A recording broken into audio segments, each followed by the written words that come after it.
Hello guys, welcome back to my channel. Today I'm playing a game called Trucking Empire where we deliver stuff like coffee, food, construction, like this. So I have my friend here. Hello, say hello. Hello. So let's get into this. Yeah.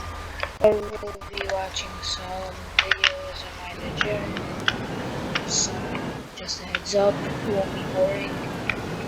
And it's the most, what would you say?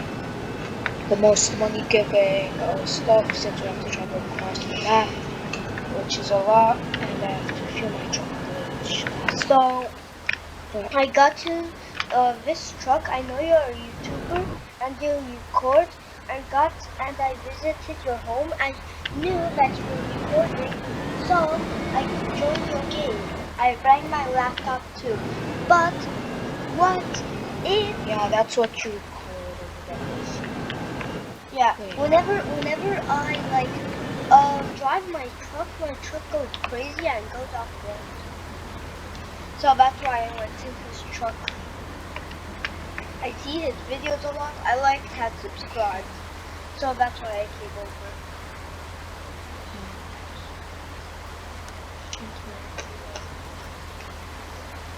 Are you even controlling the truck? Go, go, go. You done? Are you done? Why can't I hear anything? I can't hear nothing.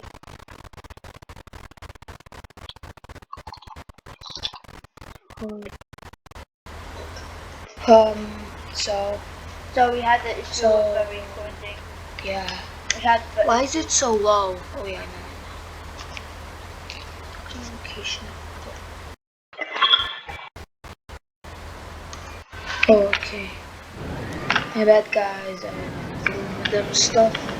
Wait, let's get into it. Karen thinks that she owns the drive-thru by demanding that she get her food before anybody else. But when she doesn't get her way, she starts to cause chaos in a way that is truly unacceptable. And now, as a result, she's on the run from the police, as she booked it from the parking lot the second they showed up. Here's what happened. So I'm at Chick-fil-A the other day, and at this location, they have two drive-thru lanes, one for regular orders and the other for mobile orders. And for me, I always use the mobile lane because it is way faster. Well, that is until today. Things start going wrong once the entitled Karen of this story comes into play. She cuts me off while pulling into the parking lot, which is the first big red flag, but honestly, I think to myself, whatever. There's no one else in the mobile lane, so it's not that big of a deal. Well, when I pull in behind her, I immediately notice that she's not holding a phone to scan a QR code like a normal person. Instead, she's sitting there, waving at the attendants. Well, newsflash, nobody monitors the mobile lane, so naturally, she starts laying on the horn like a lunatic. Eventually, though, an employee does come over. Before he's even at her car, she starts barking out her order. And this is not a short one. This woman orders like she's feeding an army. After ordering her food, she drives off without paying. The guy literally has to chase her down to get her payment. Then she pulls up to the window where I'm still stuck right behind her, despite having scanned my code and being ready to grab my food in seconds. The employee at the window asked her to pull around to one of the waiting spots, but she refused to do so. She then screamed out, "No, it always takes longer if I pull around." The employee then explains very patiently, if I might add, that pulling around won't delay her order, but it will let them serve the people behind her whose food is ready. She then responds by saying, "It's not really fair to prepare their orders before mine when I was here first." The employee tries to explain how food stations work, but she interrupts him by saying, "They should all be working on the first person's order. I know you just make minimum wage, but this really shouldn't be that hard to understand." After what felt like forever, the manager appears at the window. He leans out and very politely asks her to pull around, even promising to personally bring her food out as soon as it's ready. To top it all off, he offers her a complimentary peppermint shake as an apology for the inconvenience. Well, what does this entitled Karen do? She knocks the shake out of his hand, and it goes flying everywhere. On him, inside the window, it's total chaos. She even has the nerve to honk her horn at me. But finally, karma starts to take hold. A couple minutes later, two police officers walk around the front of the drive-thru road, coming straight towards her. This Karen laughs at the manager, saying, "Oh, you really called the police?" The manager calmly responds by saying, "No, ma'am, they were at the counter when I walked by covered in the shake that you knocked over. They also heard you shouting and honking." I told them it was fine, but they wanted to check on the situation. At this point, the officers reached her car and told her if she doesn't pull forward and talk to them, they will arrest her for assault and move the car themselves. Well, she finally pulls around, but surprisingly, she doesn't stop, and instead, she speeds out of the parking lot. Well, when she did this, the police just laughed. She has a very easy to remember vanity plate, and they told the manager that they're adding obstruction of justice for failing to comply with a lawful order when they finally will track her down. And hopefully that happens soon, because the way she treated everybody was absolutely unacceptable. Wow, I can't imagine.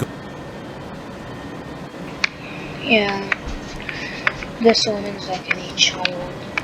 Spoiled, does whatever they want, not listen to the rules, and then expect to get treated nicely like school lucky. And then when the police come, they get scared and then they run away. Yeah, it's just a little cops. Anyway, back to the video.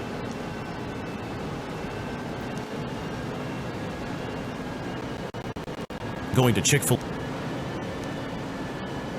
and acting like that. Is the food you're getting really worth going to jail? Like seriously, just get in line like everybody else, or actually order properly through the application like you should have. So hopefully for the sake of the story and everybody who was affected by this weirdo, she gets arrested for running away from the police, because her behavior is absolutely unacceptable. If you like Am I the Jerk, you're probably going to love Am I the Genius. Check it out, link down below in the description. Also, go to amithejerk.com/submit if you would like to submit your own stories. My boyfriend owes me thousands of dollars that he is still refusing to pay me back on, as he continuously makes excuses and keeps putting off the date that he's supposed to pay me back. Because right now I feel very frustrated and I seriously don't know what to do. Here's what happened. Okay, so my boyfriend and I have been together for over 2 years. In the beginning, we split expenses for dates and meals equally, but over time, I've ended up covering most of the cost. He rarely takes out his card, even though he claims to make over 3 times more than me in a year. I work one job, I earn a decent income, and I can live independently, but the imbalance has been frustrating. Well, to address this, I suggested using Splitwise about 1.5 years ago so that we could track shared expenses. I've logged everything diligently, but he has not entered receipts for the few times he's paid, and this year, by about May, he owed me about $5,000. When I started asking him to pay me back in June, it turned into multiple fights. He made excuses, promised to pay me tomorrow,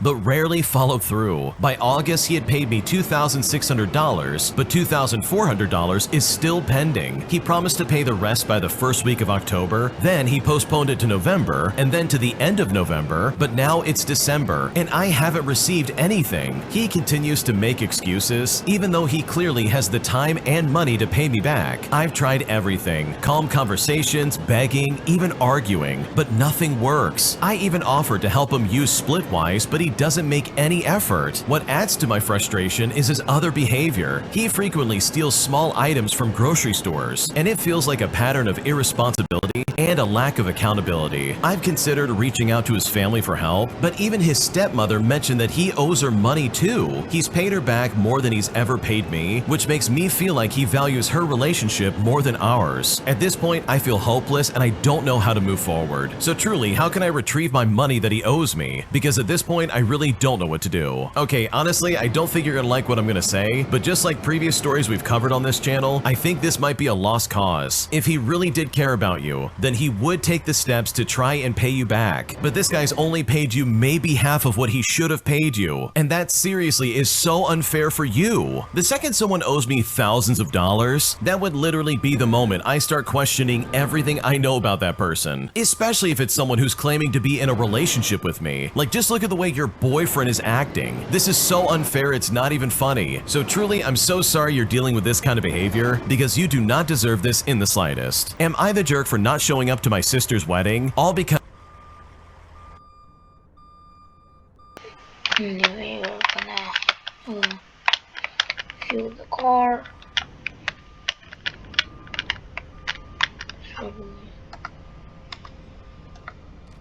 Okay.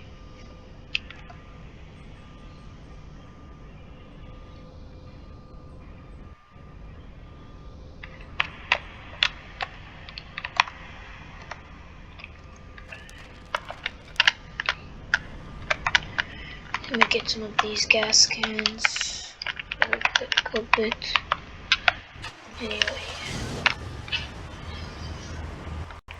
Because she didn't want my girlfriend coming with me, as my family absolutely hates our relationship. Here's what happened. Okay, for a bit of context, I don't get along with my family. I was kicked out at 18 years old and forced to live in my car and survive. And I've had to learn how to do everything on my own. Through the time that I was homeless, I never received a single text message, a call, anything from my sister or any of my siblings. The only people that were concerned were one of my friend's moms, who graciously started a GoFundMe and bought me groceries and surprised me with all of it when I was at my lowest point, and then later on even graciously paid for a transmission rebuild for my car. I mean, truly, I owe it all to that woman. But anyways, fast forward and I'm now doing a lot better. I have a place to live and I have a roommate. I also have another nicer, newer car, as I got a loan myself, and I have a full-time job and a girlfriend. So basically, I'm doing okay. Around this time, my sister gets engaged, and out of the blue, she invites me to her wedding. Now, I'm kind of shocked because the few times I visited my parents, despite what they did to me, the family tore me down and insulted my girlfriend and told me my relationship would never last. All the while, my sister is engaged and the family is praising her, and her husband has essentially become my replacement. Well, I told my parents I would think about it anyways, and I had learned that my sister would be inviting a ton of people who were just acquaintances or friends, and had told my siblings they could bring some people that they knew. So my girlfriend and I just decided to plan on going and just get it over with. Well, my sister learned that I plan on bringing my girlfriend, and she actually tells me no, that she doesn't want her there. At this point, I was frustrated, and I just decided it wasn't even worth it at this point. Why would I show up for them when they haven't even talked to me in a year? So I don't go, I stay home, and I just sleep. But then I wake up to a bunch of angry text messages with literally everybody guilt-tripping me, asking me where I was. But you